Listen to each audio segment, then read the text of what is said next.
Hey, what's up, everyone? This is Calvin. I'm with Josh of the Obsidian Resurrection, and we're going to talk about, the band, the album, and everything to go along with that. How are you doing, Josh? Not bad, not bad. Just excited to get this music out and talk about it. We've been working on it for 5 years now since we reformed in 2020, but this music's actually 25 years old, so we're just happy it's finally done and out for people to listen. Nice. Well, I'm really enjoying it. I got it right here. I ordered it through the Bandcamp, and yeah, it's a sick album. Um, Thank you. I found out about it because I'm a big fan of 6 Million Dead, and Okay. your vocalist, Rob Reyes, he was, promoting it on his like Facebook, and I took a listen and I was just like, fuck yeah. It's like, just blown away.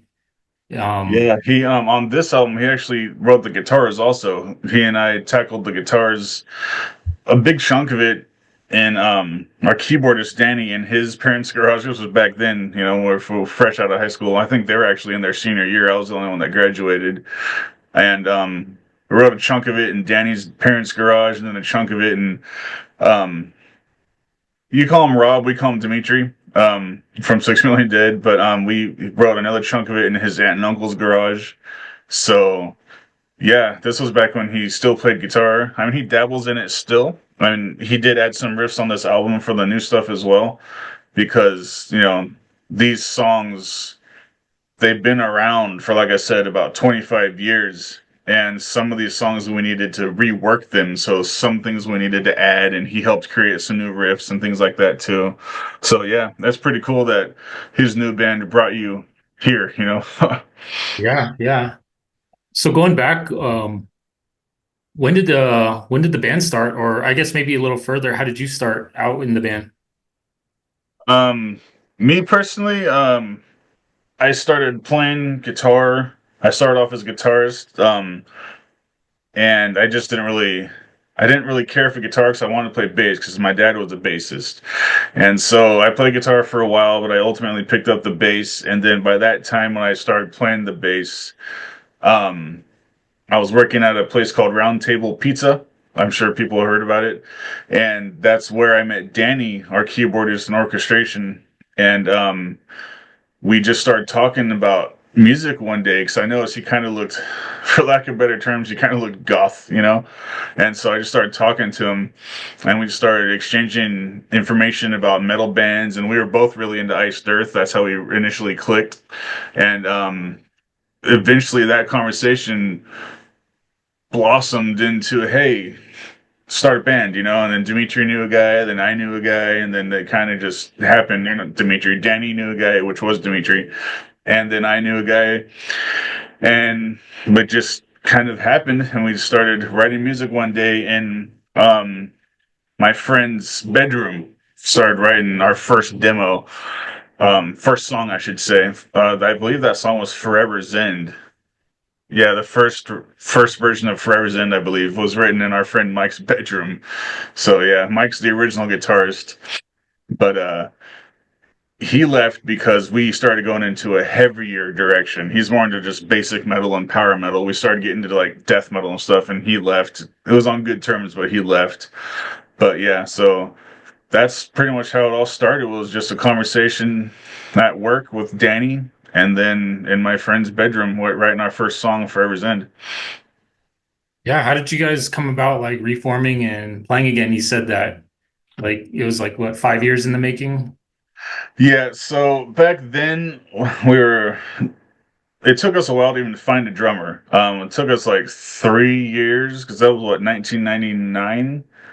Yeah, 1999 or so is when we started, and we could not find a drummer for the life of us. And we finally found one about 3 years later, and the we were really active for a while, doing shows, playing tours. We broke up late 2005, I believe. But around that time, we had Century Media and another record label. I can't remember what they were called, but they were scouting us. That was back when record labels would go to shows and look at the talent. So Century Media was scouting us and following us around all of our shows. They even helped us get hooked up at a show called Metal Devastation down in Arizona. And So they wanted to hear our demo. I showed them our demo and they loved it. And so they gave me their card at one of the shows and they said, "Hey, when your album's done, please send it my way. I want to check it out." And I was stoked. I never got around to telling the band because I was kind of keeping this a secret. I was wanting to surprise everyone, but that was also unfortunately around the same time when Dimitri had some family issues back in Arizona and he had to move back. We tried to keep it going over the two states of California and Arizona, but a bunch of kids fresh out of high school, it's really difficult working at a pizza job to keep a band going over two states. So we unfortunately had to put all this awesome music. We had a full album ready to go, and we just had to put it on a shelf, and we broke up, unfortunately. And that never really felt right to any of us because we were rocking and rolling, we were kicking some ass, and I mean, Century Media was looking at us, and we were getting some really good show offers, and we just had to. It just didn't feel good. So I think over all that time period from us when we had to break up to in 2020, when I got that text message on my phone from Danny, said, "Hey, we got to get this music done." And I knew exactly what it meant. It's like Obsidian, because we all knew about that. We all felt that. And so it took a text message from Danny. He also talked to our drummer, Alex. Then before you know it, we're all in a Facebook group chat, all of us, all five of us, going over this music again because we felt like we needed to get this music out there. We needed to finish that chapter of our lives. And so ultimately, that's what it was back in 2020. We just started fixing up this old music, relearning it mostly because we haven't played it in like 20 years. Relearning it. I myself, I hadn't played a bass in like 20 years, so I had to get my chops back up and get my practice in.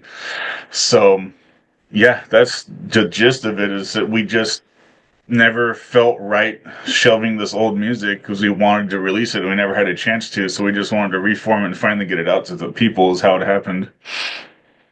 Yeah, that's great. I mean, do you guys have like old demo recordings from those like old songs? Because I mean, Mhm. these sound really, really heavy and really fresh and crisp, but I'm curious, did you guys have any of like the old demos like Yeah. we can check out? Um, we have two different demos. One, we have what we call the drummerless demo because, like I said, we had a hard time finding a drummer, and we recorded a three-track demo to try and help us find a drummer. Um, that didn't really work because a lot of the people that we tried out and a lot of people that we met up with to jam with, they couldn't play what we were playing. It was too fast or too intense for them. Um, so we have that demo where there's no drums, and then so there's a little bit of backstory. We met our drummer because we were sharing a band space. Me and Danny were in a side project called Beryl Domine because we thought Obsidian was going to break up because we could not find a drummer for 3 years trying to find a drummer. So we did a side project with some friends of ours just to pass time to see if Obsidian was going to dissolve or not. And we were sharing a band space, our friend's garage, with another band called Scythe. And Alex was their drummer. And so we're sharing the band spaces and whatnot. And then one day we all go back to my house and we're really just irritated with Obsidian and how we can't find a drummer. We're in my carport playing hacky sack and we're talking about Obsidian. And then my next door neighbor, his son comes out and he joins us playing hacky sack. And then all of a sudden, because they're waiting for a pizza to be delivered, and all of a sudden, here comes Alex out of my neighbor's house. He plays hacky sack with us. That's his friend. His neighbor's son is his best friend. So we start playing hacky sack together, talking to Alex, and we show him our demo. He falls in love with it, and now then he just became our drummer. So that's how the story is. We got our drummer, and you can hear that demo that we recorded with Alex on our Bandcamp. So people can actually go and compare the three songs from our demo to how they sound like on the album. They can go back and forth and hear the differences. And that demo is actually free to download on our Bandcamp. So people can go there right now and sit there and listen to how those songs have evolved because we did do some changes, especially to Prophecy's Will. You can actually hear the tempo changes from the demo to the album on the album it's brutally fast, but on the demo it's more of a mid-tempo, you know? And so you can see how the songs and how the music has evolved. Um, and then the rest of the album, there's a couple that are brand new that we never really finished back in the day, but then the other ones that you people who have seen us live, they might recognize some of them because we played some of them live, but there's a couple that are new that we never got a chance to play. That's pretty cool. You guys like took a long break, but then were able to come back and write music that sounds like is probably heavier than your demos. For sure. Um, yeah, like I don't know, what was that like? What was like the songwriting process? You like you are not the writing process and the recording process the last 5 years. Like you mentioned, it was like a 5 year like process, but like I don't know. Can you like kind of just describe that? Like I know you guys are spread across different states and all, but like how did this album come about with you guys? Spread apart like that. Yeah. So yeah, we're all in different states. Nate at the time before he unfortunately had to step away because he couldn't commit to it because of his job. But at the time, he's in Colorado. Danny's in Washington.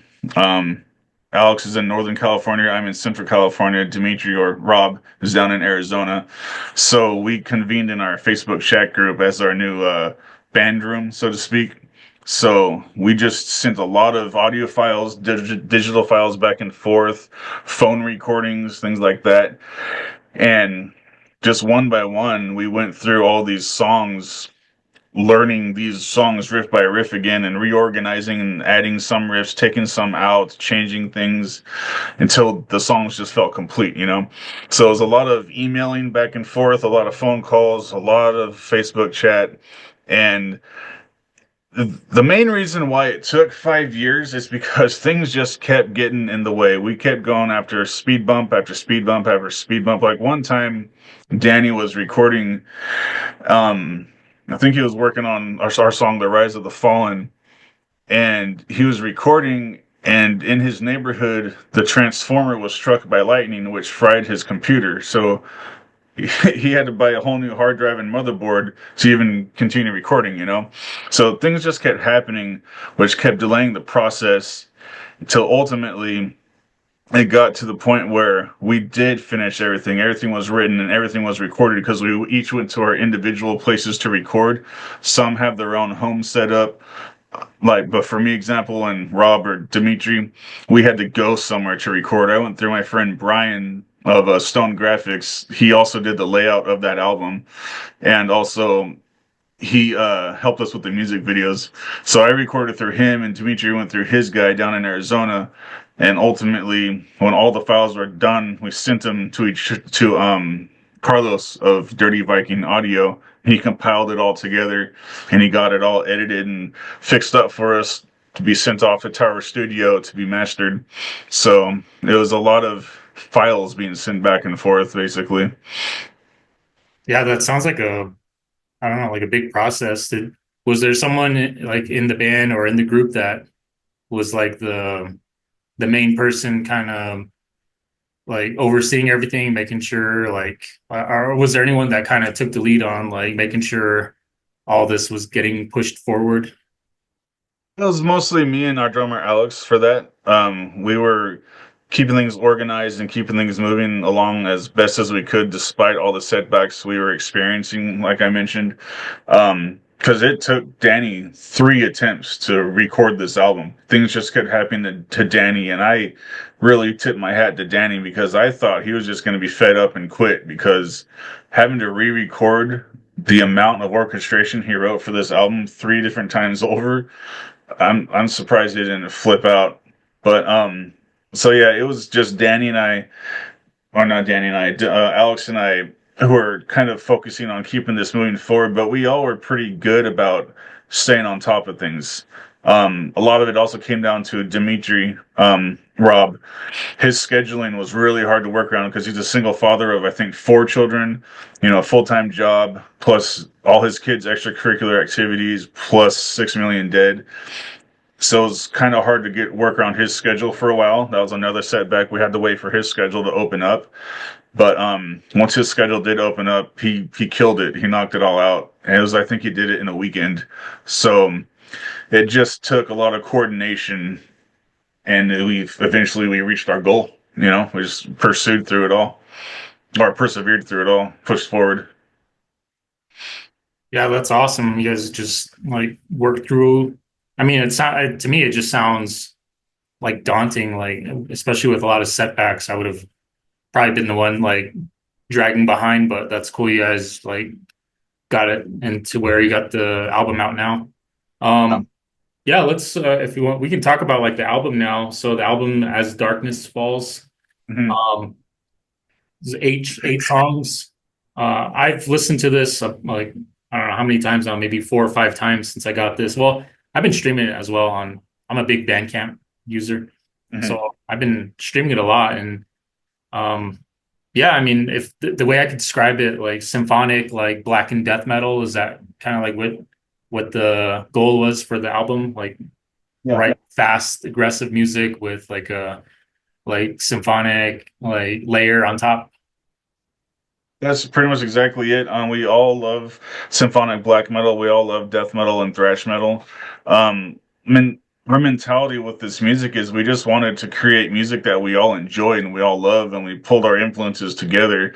But we just wanted to add it the orchestration that we all like as well. You know, so we basically, yes, symphonic black and death metal is a good way to put it because it's kind of just a hodgepodge of all of that thrown into a blender and ta-da, here it is, you know.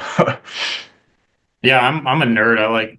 I mean, I just listen to music all day, and like to me, it helps me kind of like remember it, I guess, by like, you know, giving it like a description like that. Mhm. Uh, yeah, I mean, the songs are epic. Like what are was it Rise of the Fallen, like one of the longest tracks on there is they're really epic. And for those listening, they definitely like listen to the whole album front to back and like first song to last song because it's not one that you can just pull one song and then try to um like describe the album with just off one. You got to listen to the whole album. Yeah, it's super Yeah. fast, aggressive. There's even some thrash moments I kind of picked up on, like Mhm. like the fast one of the faster songs, "The Edge of Sanity," like a lot of like thrash riffing. Yeah. Um, That one has a lot of Metallica into it. You can hear a lot of Metallica. Metallica meets Deicide. Yeah, what I've been hearing from feedback wise from people is each song can be its own album because there's a lot of movements and things, which is kind of how we write. We kind of, not to sound pretentious, it's just how we are. We kind of write with a classical approach to music within mind. We like to go on movements and atmosphere. And yeah, going back to that song, The Rise of the Fallen, the longest on the track, that one we really wanted to tackle first. That was the first song we wanted to figure out in our band chat when we reformed because A, we never played it live. B, it's really hard to remember because even at the time when we were still active, we were still writing it because that song is actually me and our original guitarist, my friend Mike, we wrote that together in guitar class in high school. And we were supposed to play a Beatles medley for the finals end of the year exam. We don't like the Beatles though, so we started working on this song. We got an A on it. We pissed off our teacher. We were supposed to go up in front of the class and play the Beatles, but we played the first version of The Rise of the Fallen, you know? She was pissed off, but she still passed us. And so Badass. that song started way back in high school and it kept going through changes when Mike was in the band. And ultimately, when he left, we had a version of it, but it's not the version you hear on the album because when we were still working on it in 2020, when we reformed, like I said, that's the song we've decided to tackle first because it was never completed. So now I want to say that took about, was it like 2 or 3 months before I finally got that song to say, okay, now it's done. Let's move on. So that song was literally about 25 years in the making. Yeah, I mean, if I'm curious, like if there's like an audio version without the symphonic layer because I, I I bet it would sound like just super heavy and like brutal. Um, the symphonic part, um, like how did you guys go about that, or did you just kind of leave it up to like the you just leave it up to the person to do it, or did you guys kind of like have input on the symphonic parts?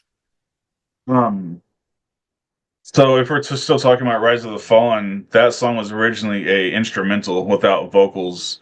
So that's why there's so much instrumentation and orchestration going on with that song in particular. It's because it originally was supposed to be a instrumental.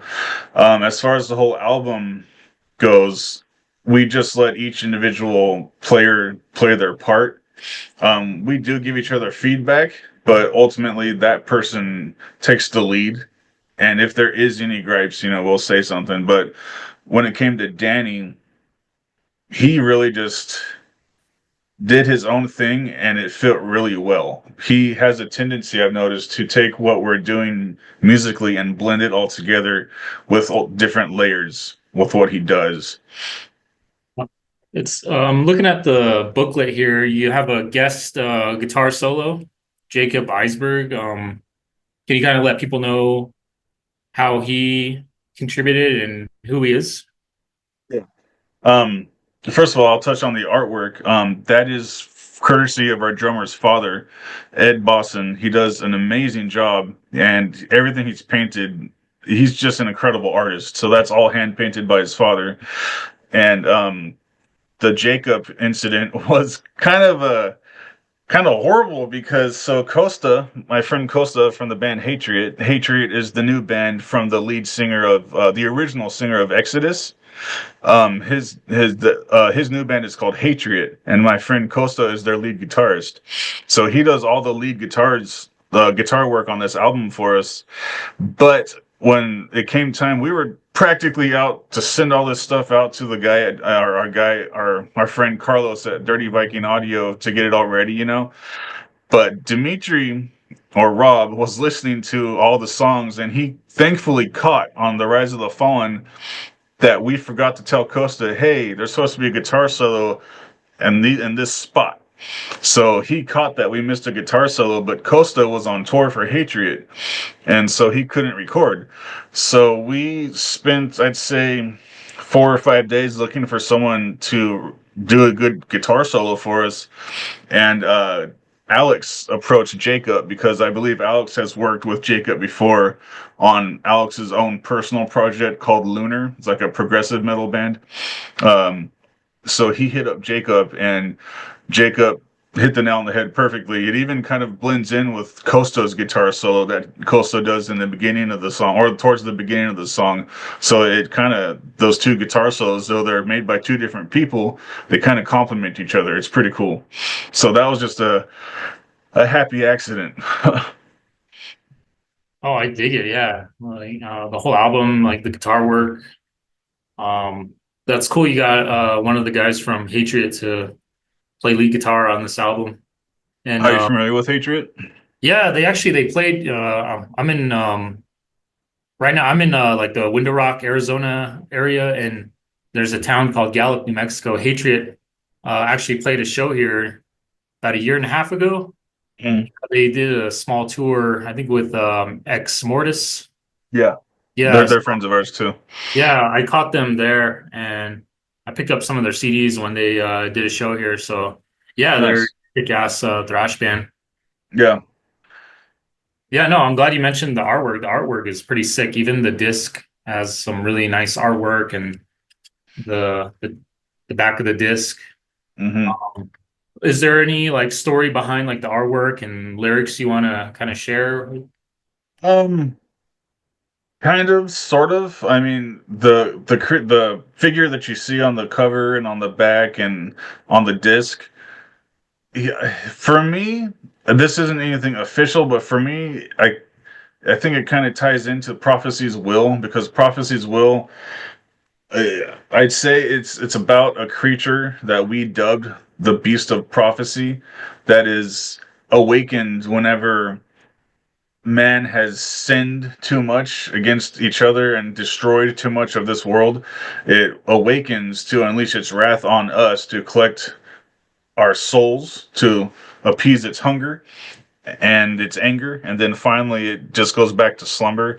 So to me, that figure kind of plays in with the prophecies, wills, beasts of prophecy. Maybe like that character summons that beast, or maybe he's the one who keeps it at bay or something like that. There's really no official storyline to this album. Just that's what I've come up with in my brain. Yeah, I really dig it. Um, yeah, it's just really cool, epic. It just kind of goes with the music. Mhm. And are you guys did you receive any help from like any record label, or is this all like self-released? It's all indie. It's all independent. Yeah, I do have a record label, Metal Incorporated Records, but Alex and Dimitri didn't want to be on a label, so we're not doing anything with that. It's all independent.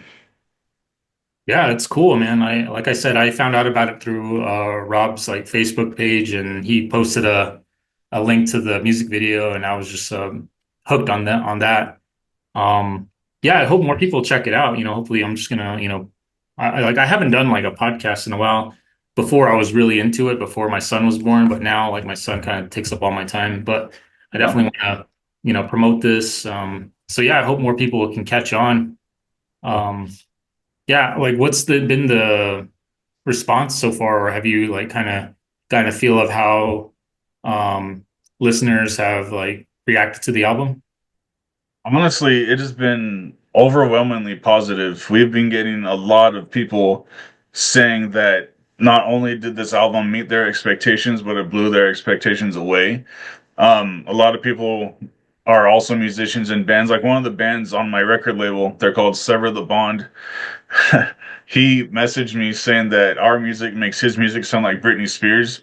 So we're getting a lot of good response. There's a lot of people asking us, how do we play so fast like that? How many takes did this song take? Stuff like that. Like, for example, Prophecies Will. That's the one people really, and Forever's End. Those are the songs that people really ask about. Like, how do you guys, play so accurately that quickly? To be honest with you, I was blown away that I did Prophecies Will in one take because that killed my hands and my arms because I'm a former guitarist, so on my bass I play with a pick, so it killed my forearm. But I did that song in one take. People kept asking us, how do we play so fast, so accurately, so quickly? And I'm like, lots of practice, dude. You just got to get in there and do it. And so everything we've heard so far has been positive. We haven't heard anything negative. I mean, it's only been out for 3 days, but still, for 3 days worth of people listening to it, messaging us, purchasing albums, giving us feedback, it's all been positive. That's awesome. Yeah, I'm a big fan of like Instagram album collectors. Like I follow a lot of people who collect like albums on Instagram, and I've just been like letting them know like, hey, check this out. And Well, so, thank you.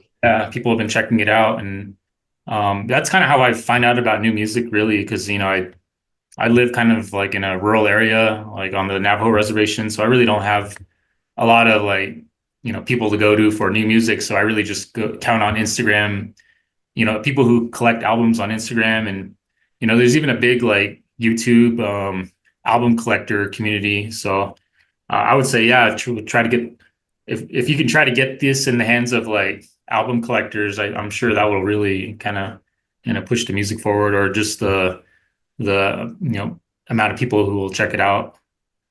Yeah, maybe in our Instagram conversation between you and I, you can send me some people's information. I can hit them up, Oh like the yeah, Instagram people and YouTube people. That'd be cool.